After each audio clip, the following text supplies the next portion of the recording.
Does anything else change as regards Darwinia? Well, you remember how we have we give rebates from all trading commissions that for Darwin providers that score higher than right now at 60 or 50. 55.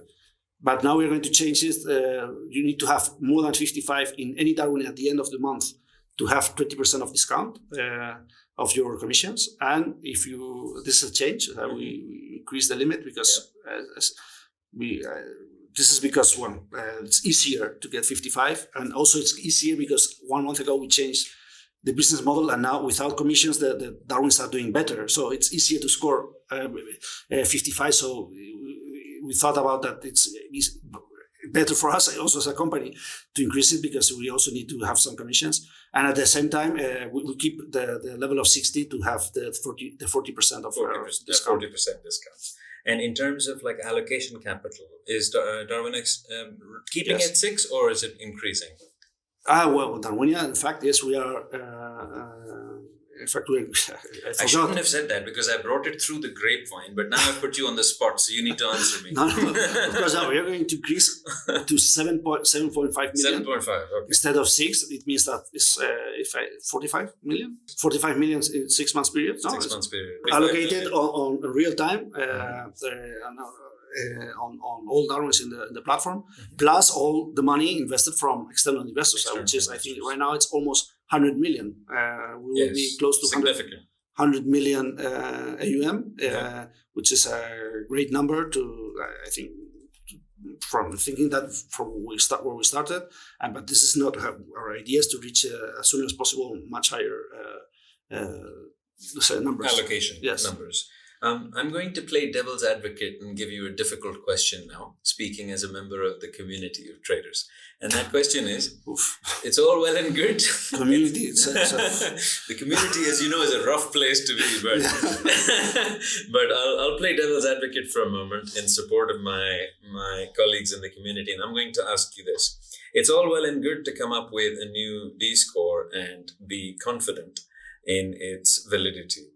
Is Darwinex going to do anything to what's the expression? Put your money where your mouth is, or what's Darwinex going to do? So the thing is, and you're asking me this, and I'm going to try to explain why it's more difficult for Darwinex to allocate the money than for any other investor, which is also a key point. No? Yes.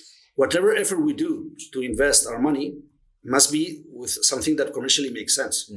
What does make sense for Darwinex? It makes sense if we reach at the minimum, I would say 50 million of capacity, 100 million of capacity. No, because if not, it doesn't deserve to create any investment instrument to reach for institutional investors if you don't reach that amount. No? It means that to get to that point of having 100 million of capacity, you need to have a portfolio of Darwins that at least have 30, 40 Darwins. So it's this at the minimum you need, at least, no? Because there are always certain Darwins that they have lower capacity, and so it means that we have the restriction that whatever we do must have tons of Darwins. This restriction doesn't have any investor. Yes, this is our restriction. It means that whatever, and this is what we're facing problems is that we really do really good portfolios of Darwins, automated portfolio, by the way. Yes. But with 10, 15 Darwins. Whenever we go above that limit, we face the problem of paying performance fees individually and not on the aggregate. Yes. It means that we start paying too much performance fees, and this hurts a lot the performance of that ideal portfolio.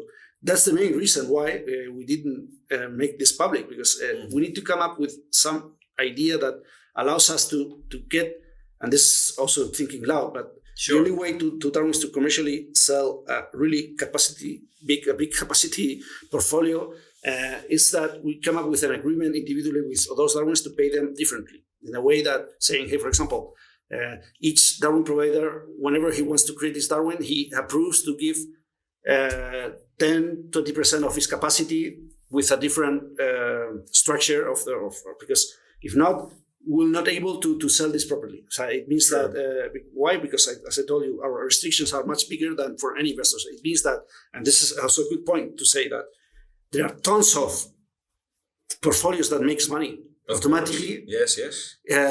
If you invest only in 6-8 Darwins, it's really easy to do it. Mm-hmm.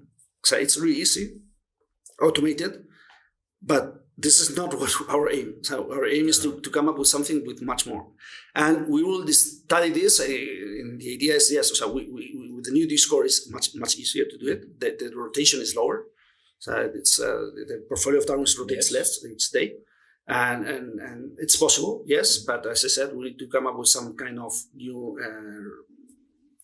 Agreement model for compensating the Darwins that belong to the what we call Mendel.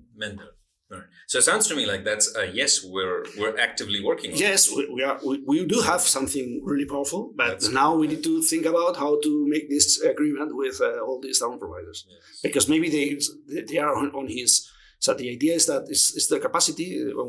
They need to sell us their capacity rights as we are as a different provider, as another provider. I think it makes sense because it will make it easier for everyone to sell the Darwin if Darwinex can have a proper Mendel to showcase the success of the model. Mm-hmm. But as I said, it's the only ways that to have a proper infrastructure. I mean, at least 20 Darwins, 30 Darwins at any moment in time to really scale the capacity, so to really go to search for investors. And I asked the question on behalf of the community, but I framed it cheekily because this is where we can go back to the community now and go, we need your help in attracting as much more alpha to the exchange. The only it's coming to an agreement in the way I'm thinking is, hey, let's charge performance fees based on the performance of the portfolio in aggregate, and then of that pool of performance fees we earn, let's come up with a compensation scheme based on whatever. I know we need to think about it, and maybe some kind of management fees as well, or capacity rights. I would call them not management fees because it's not they are not managing money. It's for using their capacity, having such a fee that we pay for them. But as I said, at the maximum. I'm talking about loud again, yes. No, this is the only way, and but I want to make it clear that it's not the same. It's much more difficult for Darwinex to make money on a commercial basis than for any investor individually. You cannot compare it. It's different things. They are completely different. And this whole conversation goes back to, it reinforces what we talked about earlier in terms of capacity, exhaustion of capacity at the present time. And ideal exhaustion of capacity. Like right now, everyone has the ability to exhaust capacity. And in future, these ideas may lead to a more refined way of making capacity available to investors. Yes. But I'm not going to, this is something we can't talk about at the moment. But we are now in a position to say that we are thinking about how to deal with this capacity issues. No? And the capacity and the usage of the capacity must be used as best as possible, because it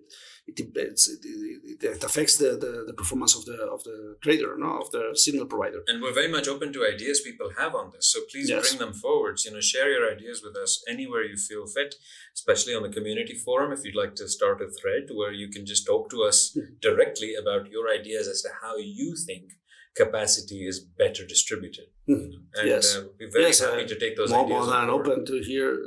But it's something we need to solve. Sooner or later, this is going to be a problem. Absolutely. Okay, so I suppose we have covered a lot. Yes. It's been an hour and something talking.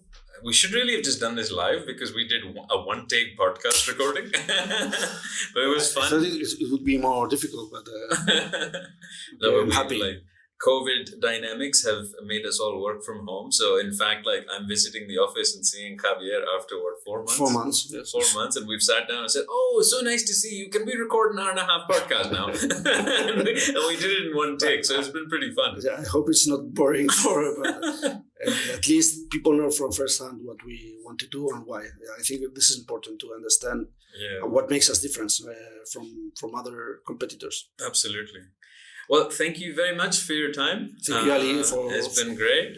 And we're going to get this thing uploaded and start getting feedback as to whatever we've discussed. If you still have questions about anything we've talked about in this podcast today, please, when we share it, we'll share it in a dedicated community thread.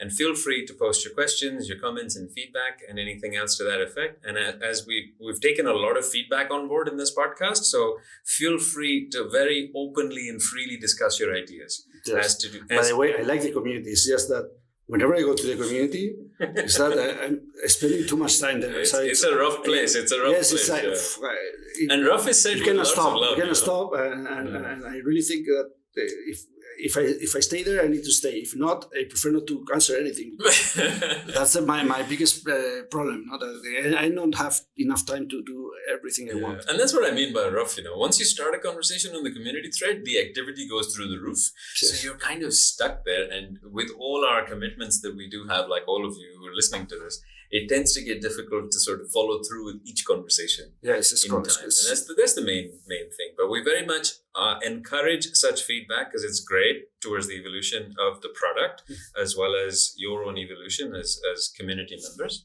And hope you've enjoyed this podcast. So we'll come back to you with more of these if you like this one, and maybe we'll try and keep it shorter next time. That's my fault. I got carried away with the time this time. But hey, this was one take. Well done. Nicely done, Javi.